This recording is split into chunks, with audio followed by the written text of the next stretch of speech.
Good afternoon. Thanks, Alexa, for the introduction. And on behalf of the panel, we'd like to thank Cheryl Potts, Sarah Ruth, and obviously Patrick Kennedy for allowing us to be here.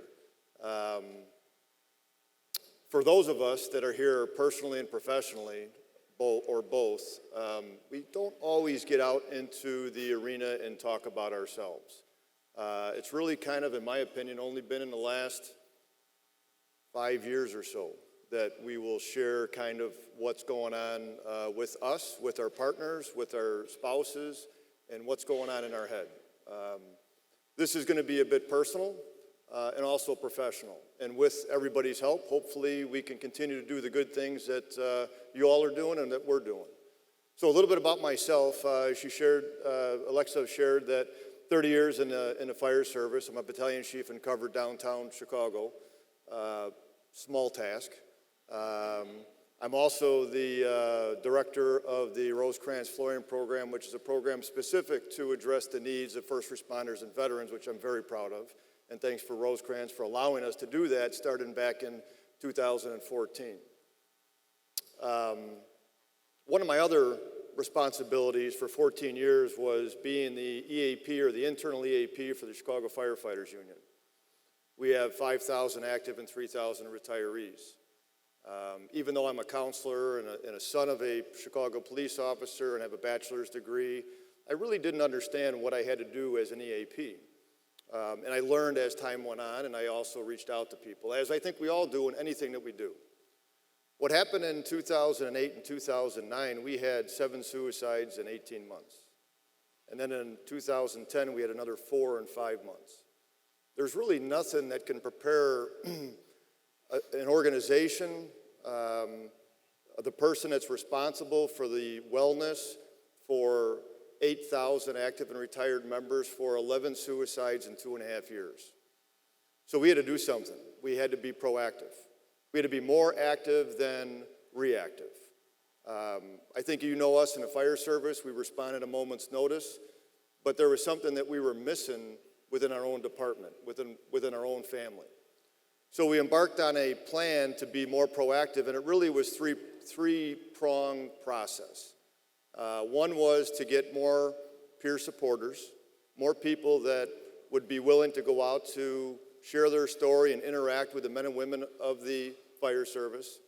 The other one was to create a venue that would bring everybody together, including the spouses, because we understand that, and I understand, not only as a son of a Chicago police officer, but a member of the Chicago Fire Department, is that I didn't always share stuff with my wife and kids.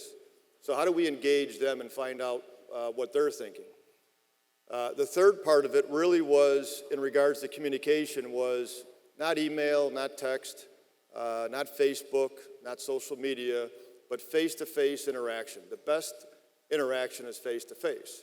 So what did we do over a period of time to try to address the mental health, behavioral health, suicide issue in the Chicago Fire Department? So the first thing that we did is we started going and visit all the firehouses. And anybody that's from Chicago knows we have a lot of fire departments, a lot of firehouses. We actually have 97 of them. So I had a staff of 5. And so we had to visit every firehouse and every shift. Now, the staffs that I worked with were all active. So we all worked 24-hour shifts when we were off 48 hours, plus all the million 911 calls that happened when we'd go to visit the houses. So what we learned was that when we went out to the firehouses, which took us 2.5 years to actually visit every firehouse, was that they were very welcoming. We also learned that regardless of how people responded, while we sat there and shared information about ourselves, about our program, and about what we offered, that maybe not everybody interacted with us as we would like, even though that we were firefighters. What we found out was when we left and walked out to our car, somebody would invariably always follow us out. The first few times it happened, it scared us a little bit, because we're like, okay, what do we do? Do we, if you drink coffee in a firehouse and that, you're invited, did I not pay for it, or, you know, what happened? So we ended up doing 15 to 30-minute presentations in the kitchen, which is our meeting place. We answer the world's problems every single day at the kitchen table, kind of maybe like you guys do at home. But every time that we went there, somebody followed us out and we had a conversation. So we knew that it was working. We knew that we had to be face to face. But so that as we did that, what we learned was 5 people can't be for 8,000. So we had to reach out to other men and women, not only active but retired, to see who else would be willing to do what we're doing and be that face-to-face person to have that interaction with them. Now, where do you go for that? You know, there's not a queue of people saying, yeah, I want to talk about my history and my issues in any type of forum. So we actually put out an email, and to our good fortune, we actually had about 50 people that responded. We did some training, and one of the things that I think you have to learn and from any type of job is that there's a turnover. There's recidivism, and there's also people that are willing to do peer support also have a tendency maybe not to always be well at times. So some people moved on. And we could talk about self-care, right, at some point in this panel. So we had about 50 people that joined our group. We did some trainings, and then we let them go out and do what we were doing, which was interact with the men and women on the job and off. The third part of what we did over this period of a couple of years, and we continue to do, was what we did as a family focus day. And that was really to bring the men and women, active and retired, and the extended family to a place which we did at the Fire Academy. And we had speakers from substance use to mental health, to chiropractors, the people that were survivors of suicide or something of that nature, treatment centers, individual counselors. We also had a venue such as this where we had 40 different resources that people could come and have an interaction with any and all of those people. We had a bouncy house and food. The bouncy house wasn't for the adults. We did want to go in there, but anyhow, we like to have fun as firefighters. But we provided lunch, and we provided a venue that was non-threatening, and you could take any part that you wanted to. The first year, we didn't know if we were going to have a couple hundred, or we were just going to be standing looking at each other. The first year, we had 450 members show up with their spouses. The second year, 650, and by our 5th year, we had over 1,000 people that showed up. So regardless of numbers, if we could help one person, that matters. But the fact that we continued to grow, and we did that face-to-face, and we didn't make people do stuff, but I can't help but think about how many people actually got the help that they needed. Maybe not, right then and there, but at some point, because we all know that for many of us that struggle with stuff, we don't always go right away, but we create that relationship. So really, those were the 3 things that we did to garner awareness about behavioral health in the Chicago Fire Department. So I'm going to ask Domingo. My dad was a Chicago police officer for 32 years. One of the things that I have a vivid memory of, besides the fact that he was a Marine and a Chicago police officer, was that I was 7 years old standing at the base of my stairs when my dad was suicidal up on the 2nd floor. And the only thing that saved his life were 2 gargantuan men that were peer supporters back in the 1980s that went up there and intervened at that exact moment and saved his life. Since then, he attempted suicide 3 more times, but they intervened at that time. And that was peer support back in the 80s. And they continue to have a strong peer support within the Chicago Fire Department. With the International Association of Chiefs of Police, what are you doing? Thanks, Dan, and we share a similar story. We had talked about it before, just a little opposite. I work in the law enforcement profession, have been for the last 35 years, and my father's a retired fire captain. So it's kind of interesting, the flip of the resources. And as Dan and I shared our personal stories, my father was a recovering alcoholic. And you never really realize the stress of the job growing up as a kid in that household, but what toll it took. In the law enforcement profession is very similar to what they have to deal with in the fire service. The expectations are very high. The expectations of they're there to protect the citizens. They must be strong. They have a job to do. They can't show any kind of weakness. And that's a struggle. We talk about EAP programs as an example. And so for a law enforcement officer to admit they have a mental health issue, they have to give up tools of their trade, their badge and their gun. Two things that primarily define themselves as a cop. And once that happens, what ends up happening to the career? Can they ever be trusted to go back on the street? We have focused on, obviously, officer safety, wellness, and health as main issues. Some of the drivers that are happening behind the scenes, such as nutrition. You think of a police officer on duty and going from a call to call, they're probably not taking a break and eating healthy.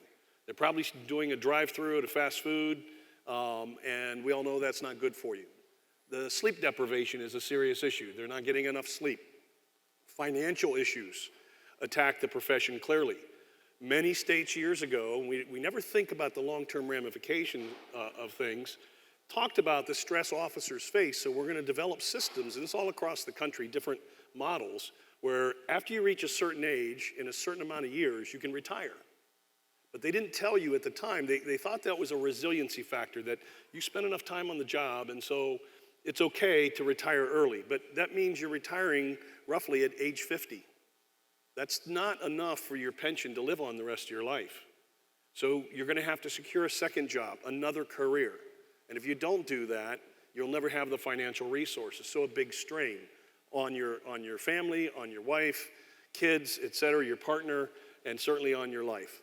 When you look at all the other aspects that they deal with, the guardian mentality versus the warrior mentality. We're moving through a phase in law enforcement where most of the recruits now are more of the guardian type than the warrior. Come in, break down a house, what you see on TV of a SWAT team, et cetera. So there's a conflict internally with many officers in addressing that transition, a transition back to community policing as an example of where they had many years ago. So several things we've undertaken, and I'll share another story relative to the IACP, is various publications dealing with those issues from nutrition, family wellness, which is a big issue because, the cop's not looking at what this, like the firefighter isn't looking at what's this doing to my family, and how do I compartmentalize this, how do I address it, how do I deal with it on a daily basis when I come home. My bad day at work, if I'm a cop, isn't good for me to bring that home. I saw someone killed, or I had to go to a crime scene, or I was on a human trafficking task force, or a child pornography task force. None of that's good. And having to pull that out of their minds is a very difficult task. So aside from resources, this subject is really new for law enforcement. The Department of Justice, for the first time this past year, credit to the Bureau of Justice Assistance, we're actually putting money out in the field to address these issues of officer mental health, officer safety and wellness, and officer suicide. So those are the three things that we're concentrating on across the U.S. with the help of the Department of Justice. The officer resiliency, we recognize that the Defense Department has led this way for the troops for a long time. University of Pennsylvania developed a curricula for the United States Army on dealing with PTSD and resiliency, how to create, if you will, a mindset to get those soldiers in that happy place, and how to divulge and release those negative thoughts and negative issues they may have, because suicide rates among the military is also very high. So we partnered with the University of Pennsylvania, and we piloted just this past year, three officer resiliency trainings in Norfolk, Virginia, in Lincoln, Nebraska, and we did the state highway patrol in South Dakota. From there, we're developing a trainer concept where 30 individuals will become a cadre of folks to go train agencies countrywide, and that'll occur over the next 2 years, and the training will then expand because there's more resources, do more training of trainers, if you will. Because you have to be able to reach, the goal has to be, this curriculum has to reach every law enforcement agency. That's the bottom line. And so it'll take us a while to do that. Within that context, we're also developing a rapid response.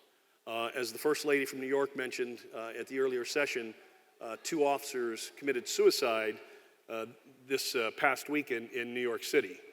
That happened in a period of 24 hours.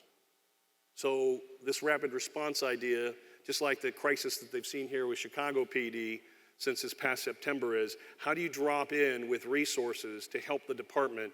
But the department, from a local control perspective, they know the fire service, the police service, et cetera. So how do you work with, for example, the local NAMI chapter and provide those resources to help build resiliency so we can long-term reduce the chance of suicide?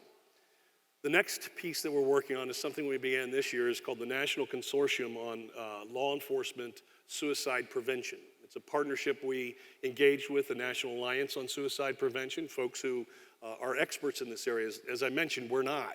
We recognize the crisis, but we need people who understand how to address this to come together and partner with our organization and law enforcement to bring these issues to bear and to prevent these issues from happening in the future. We recognize for the first time this past year, and there have been a few pieces going on, they're small. There's an organization called Blue Help that's out in Massachusetts. There's a cop-to-cop program, a mentoring program that exists out of Rutgers University. There's a toll-free law enforcement suicide prevention phone number that individuals can call. San Antonio, Indianapolis, Seattle have peer mentoring programs, much like the fire service here in Chicago. The challenge is it's not widespread. And so we have to make it, again, following the fire lead, much more widespread than what it currently is.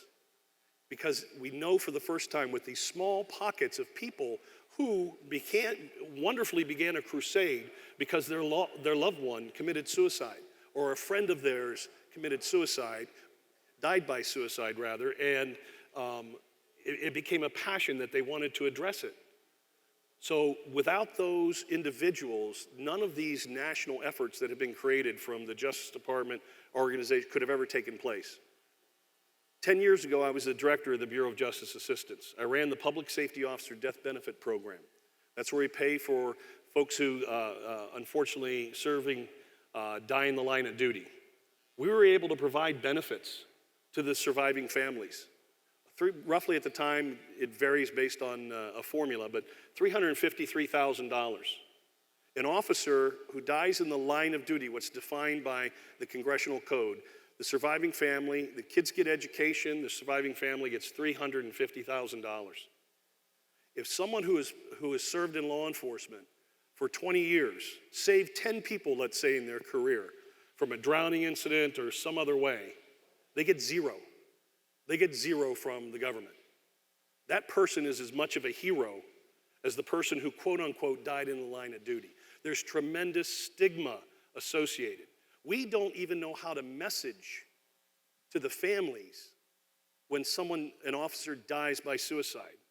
What do we say to them? Are they entitled to the same funeral as, quote unquote, the hero who died in the line of duty? The definitions have to be changed to address these issues. We have to figure out how to reduce that stigma so that we can, in turn, address all these issues completely. So again, part of this consortium is to figure out what is the right data to collect so that we can prevent these issues from happening in the future. We have very little data. One data piece we know, after collecting self-reporting 3 years of data on law enforcement officer suicides, again, self-reported by family, and we're very appreciative of it, we now know that from that 3-year data set, more officers died by suicide than in the line of duty. That is a huge crisis. We need research. We need to figure out why. We need tools and support. We need mental health services. And mental health services, the EAP program for police and fire, has to look different than what a regular EAP program looks like. When, for example, when the First Lady from New York was speaking, she talked about school teachers, nurses, doctors. That's exactly right. Every program has to speak differently. We don't know what a teacher goes through, or a nurse, or a doctor, or a firefighter, or a law enforcement officer. We can't have one generic, one-size-fits-all EAP program, and that's something also that needs to change. So with respect to that, Dan, that's in a broad term what we're doing at IACP. Yeah, so thank you, Domingo. Like in the fire service, we have 35,000 fire departments, 2 million active and retired members. What's the spectrum of police? So there's approximately 600,000 law enforcement officers in the United States. There's 3,000 counties, if you will, and departments. There's about 18,000 police agencies in the country. So, like for us in the fire service, I could probably say that throughout the 35,000 fire departments, there might be about 10% that have some sort of initiative. Can you guesstimate? I would guesstimate in law enforcement, it's probably about 2% at best. Okay. So the reason I bring that up is because we need help. And Dan, one other thing I'd add to that, and it's the same with the fire service, where you have paid professional firefighters like you have in Chicago, and then you have volunteer departments throughout the rural America in different counties. You have the same problem with police agencies. One size doesn't fit all. Right. Chicago PD versus Columbus, Ohio, smaller city, versus Arlington, Virginia, whatever. We have to look at, in particular, and that's part of this consortium, the different size of agencies. Is there a difference? Data will tell us that. And collecting that data is going to be very, very important, because we don't know the stressors on the different sizes of those departments too, because they face different things. Right. So like give you data in regards to the Chicago Fire Department, we looked at 30 years of suicides out of our 8,000 active and retired members, and we unfortunately have consistently have had 2 a year. So in 30 years, we've had 60 suicides that we know of in the Chicago Fire Department. There was 1 year, I think in 2003, that there were 15 in the Chicago Police Department. I think last year there were 5. And in the data, and I see a woman in blue out there, that's not something that we necessarily talk about. And do we keep the data? Why? We need to have that to understand really what is happening. And for everyone that dies by suicide, how many have attempted it? And how many are thinking about it? And how is that affecting the family? So that leads me into Cindy, who is a survivor of a law enforcement officer who unfortunately, at the end of dealing with things that you're going to share about, died by suicide. Yeah. So I'm from Minnesota, and my husband and I were married for nearly 20 years, and he was a law enforcement officer for 30 years, and he was 4 months short of retirement, sorry, but just this past November, he died by suicide. And, oof, sorry. It's okay. But all these things you guys are saying are programs that I'm so delighted to hear about, and I can only share my perspective as a spouse and what we experienced, what my husband experienced. And I was telling Dan earlier that, well, the last couple months for sure of my husband's life, he was tormented, and it was rough, and it was very difficult to watch. And I'm in recovery myself for almost 32 years, and I've worked with hundreds of people in recovery and mental health issues. So, I mean, you would have thought I would have been able to save this guy, right? No, that's not how it works. But I was doing my darndest to reach out and get help for him, for us, for our family. But we continued to fall through the cracks, and it sadly was, we were feeling very confident that we found a place that Jerry could go to receive help for mental health issues. And I had 4 lengthy conversations with this woman in another state, and we were ready to put him on a plane and send him. And our 4th conversation, she said, "Oh, I need to ask you," she said, "does he have a substance abuse issue?" And I said, "No." And she said, "Well, I'm sorry, we can't help him then." And it was just so defeating, and that kind of felt like the last straw for Jerry. I know he just felt like nobody's there, nobody can help me, nobody cares, this is it for the rest of my life, this is what it's gonna be like. But I did tell the lady, I said, well, I'll buy him a bottle of tequila and put him on the plane, and then he will have a problem by the time he gets there. And so will you.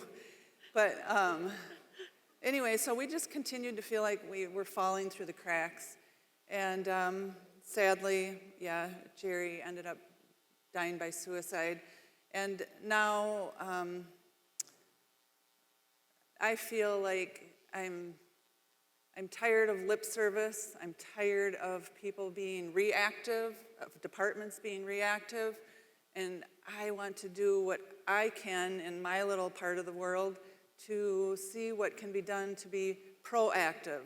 What can be done for these men and women so they don't get to this point.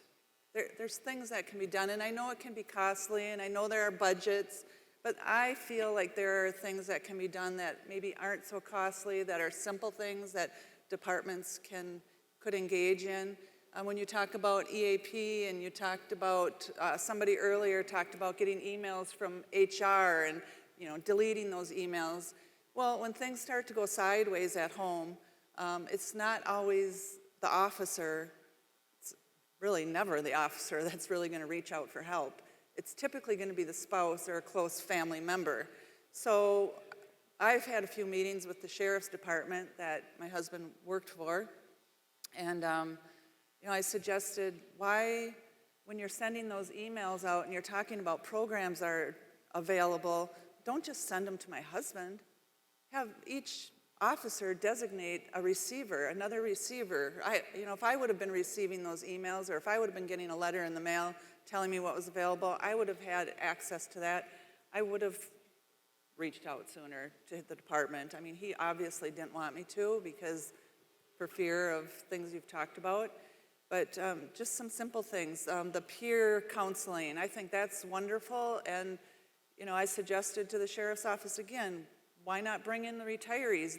Those guys are going crazy about coming in here and doing things. So I think bringing in the retirees would be wonderful to help with that. I think, we always talk about helping the helpers, but in these situations, the cops aren't the helpers. The spouse is the helper, family member is the helper. So you need to educate me. You need to educate our family. It's not easy being married to a cop. Well, it's not easy being married, but it's not easy being married to a cop and being in a law enforcement family. So educate all of us, not just the police officer or the law enforcement officer. We all need to work together. We all need to be on the same team. So I just think there's a lot of things we can look at that don't need to be costly, but when it's all said and done, I think we would all agree that what really matters most is the leader. The leader in the department, if they're not vulnerable, if they're not interested in really seriously doing the right thing for their troops, if they're just going to have lip service and say they care, I'm not interested in that. I want to see action now, and I don't know where I'm being led or what's next for me, but all I know is I do not want to see another family. I know I will see another family and hear about another family that is going through what we've gone through since November. Well, before that, but since November when Jerry died. But Blue Help, you mentioned Blue Help. They've come around our family tremendously since Jerry's death, and actually flew my 3 daughters and myself out to DC a few weeks ago for Police Week, and they sponsored the first ever honor dinner for families such as ours, and it was just great to be able to get together with other families in our situation. And I think Blue Help is one of the organizations that we're going to see just get bigger and greater. They are going to have the first ever law enforcement suicide awareness walk in Washington, D.C., the end of September. And so I've been helping with that, and I'll be going back out to D.C. for that, to help them with that. And There's some local groups at home too that just see what we can do. But I'm thrilled to hear about a lot of the programs that are being implemented. But again, we can implement all the programs that we want, but if the leader's not going to be vulnerable and not going to be a bold leader that wants to do the right thing, those programs won't work either. But so.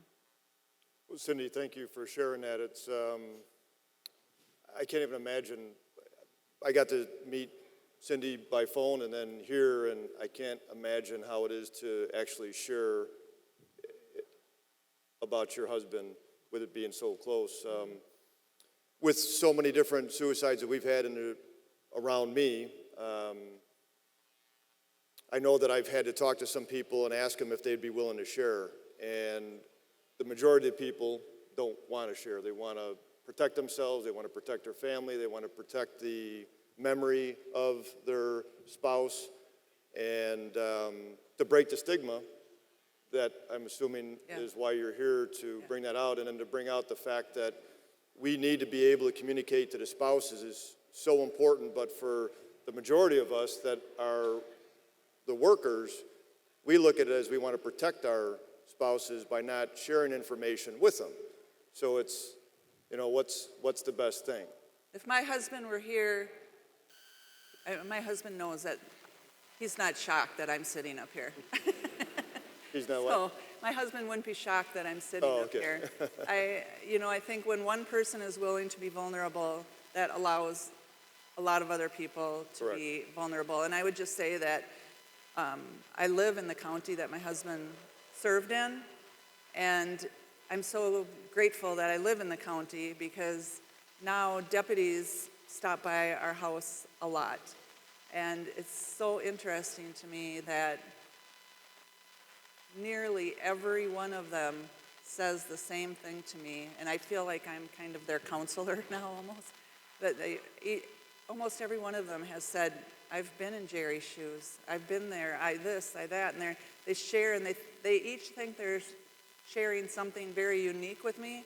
They're all sharing the same thing, but nobody's sharing it with each other. Well, thank you. So, Leah, so you look at me and Leah. I'm a firefighter. Leah's a paramedic. And I would like to think that I am a strong, aggressive firefighter in the city of Chicago. But I can tell you without a doubt, I could not do the paramedic job. Most of our paramedics, we have 75 ambulances, are out in the street 20 hours or more a day, trying to find a time to go to the washroom, finding a time to eat something, no rest, no sleep at night, and then have to recover. And because we have such a shortage, they have to come back in 24 hours and work overtime, which a lot of time is mandatory.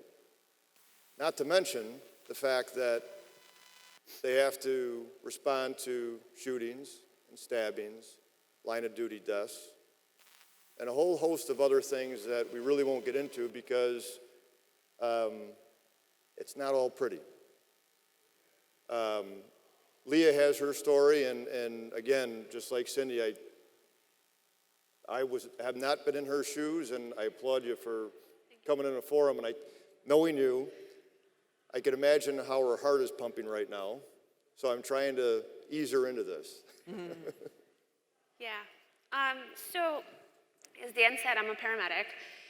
And in 2010, I was involved in a call where a firefighter I knew was killed in a building collapse. And I was the ambulance crew that was trained to save him and was supposed to save him. And unfortunately, I couldn't. At the time, it's one of those situations where this is what you're supposed to do. This is part of the job. Just suck it up and deal with it. I was the only female at my firehouse at the time, so men and women kind of typically have a different way of dealing with stress, and I was trying to kind of be like one of the guys and just slough it off.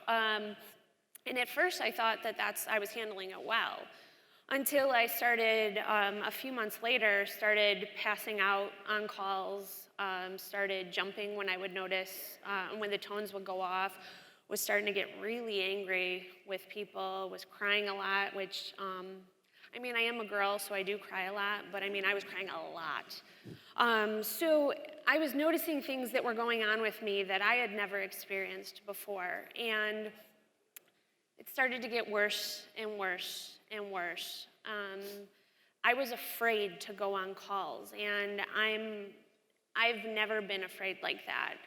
It got to the point where I actually was becoming suicidal and didn't want to actually die, but didn't want to live with what I was going through. I didn't want to deal with that guilt that my brother, a firefighter who was my family, died because I couldn't save him. Not only did I let down his own family, I let down the family of 5,000 other firefighters. And I still carry that guilt with me every day. So I didn't want to die, so I was trying to prevent that. So I turned to self-harm, and that kind of became my little thing. Nobody in my department knew about what was going on because, while Dan had people going out to, firehouses to tell people, hey, we're here to talk about it, there were a lot of us that don't want to admit that we're dealing with something and we don't want to talk about it. And especially for me being a female, I had a higher standard that I was holding myself to because I had to be tough like the guys. So I was definitely not going to talk about it.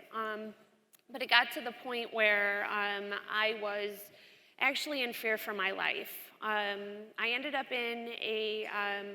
I spent most of 2014 in residential treatment and different intense treatment programs for PTSD, where I was diagnosed. While going through all of that, I was convinced that I was going to get back to the job, but unfortunately for me, my PTSD symptoms have gotten and remain still severe enough that I can't go back to being a paramedic, which absolutely breaks my heart because it's what I loved to do. So I was unfortunately forced to apply for disability benefits. I was the first person on the Chicago Fire Department to apply for duty-related PTSD disability benefits. Now, going into this pension hearing, I had over a dozen doctors who had diagnosed me with duty-related PTSD. My own doctor, I had independent doctors. I had all the symptoms, all the stuff, and my pension board denied me. And this was in 2015. Have been battling them for the last 4 years, trying to get pension benefits. Had my insurance taken away, wasn't getting any sort of income, and was struggling with PTSD symptoms on top of all of that. About 3 weeks ago, I found out that we had gone through the appellate court process where the appellate court granted me benefits, but the pension board decided they wanted to take it to the Supreme Court. I found out 3 weeks ago that the Supreme Court actually denied their petition, so the appellate court's ruling stands. So I am the first person with Chicago to be granted PTSD disability benefits. Thank you. Which is a very surreal kind of win, I guess, because there were so many things that I lost while being granted these benefits, but because of the battle that I was dealing with, and because I was being a bit more vocal, because I kind of can be a loudmouth sometimes, so I was putting it out there a bit, and I've had people both on my department and across the country reaching out to me asking for support, asking for help, asking for advice, because they're going through similar situations and they don't feel comfortable going to their department or their EAP. They want to go to somebody that's gone through it.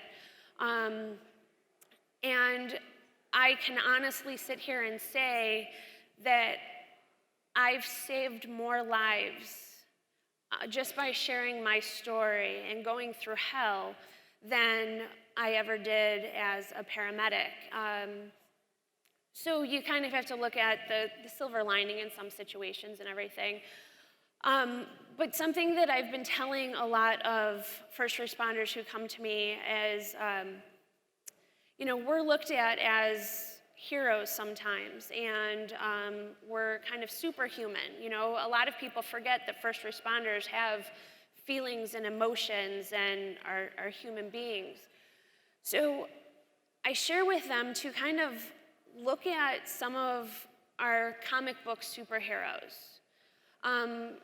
If you look at Batman, for example, Batman only became a superhero because he lost his parents. He went through adversity. Had his parents not been killed, he would have been some spoiled little rich kid, running around. Instead, he became Batman. He found that superhero strength in him. And I think that that's something that a lot of our first responders need to realize, that it's normal to deal with traumas that we see on doing our job, and it's okay to those traumas to affect us, but from those traumas we can build something and we can become stronger together. Because I don't remember who exactly it was that said it, but it's the broken places where the light gets in, and that's where we find our strength. So I really, I'm out here just kind of trying to tell people that, together, if we just talk about it and share it, we can help somebody, even if it's just one person, because that one person is going to go help somebody else, and eventually it's going to start becoming a conversation that is just as common as regular physical health conversations. Thank you, Leah. I just want to make sure, because I know we started a little bit late. Do we stop at 11:30 or do we go to 11:45? 5 minutes? Okay. So just to, thank you, Leah, to share that, yes.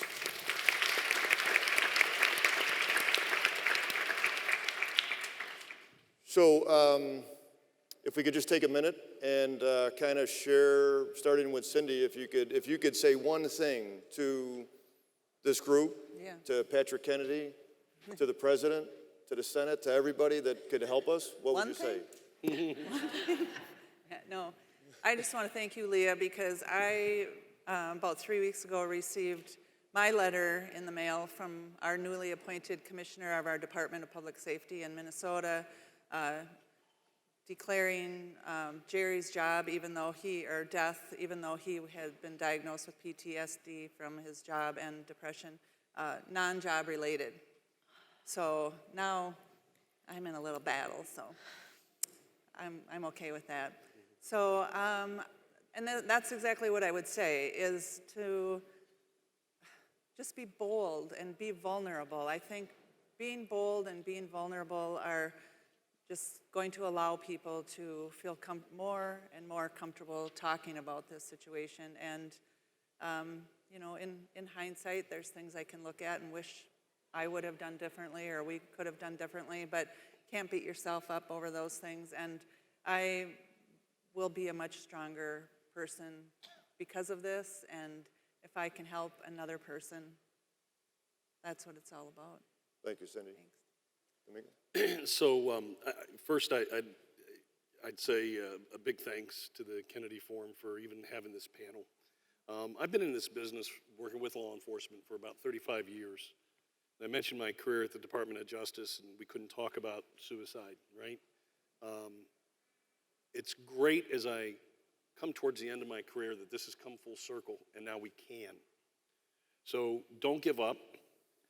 Keep that message alive. This is really serious issues. When I think of officer safety and wellness, focus on that wellness piece. We think about the bulletproof vest, we think about the cruiser, we think about the tools they have for their job. The wellness piece now is much larger than the rest.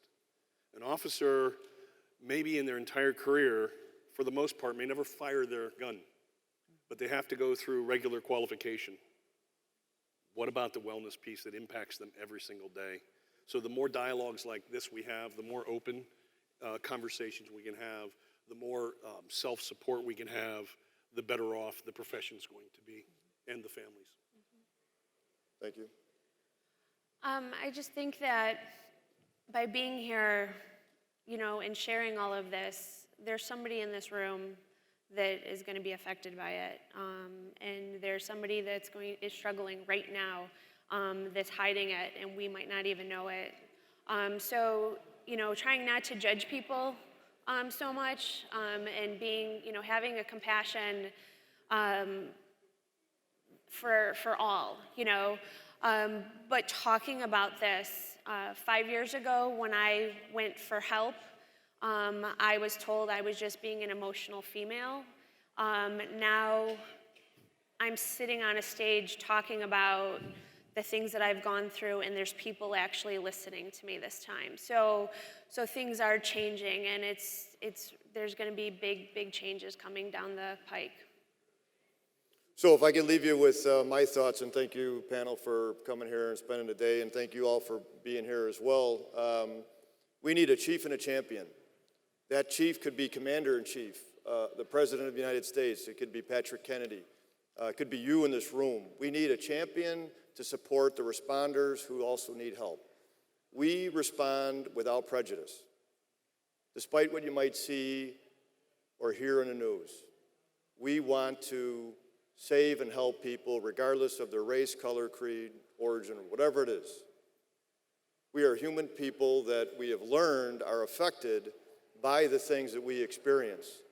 And by God, we're very resilient. I think that if we weren't as resilient, there'd be a lot more suicides. There needs to be programs in place. There needs to be champions, chiefs and champions such as Cindy and Leah that will be vulnerable to share that, hey, you know what? I may be a little bit fractured, but I'm not broken. Thanks for being here.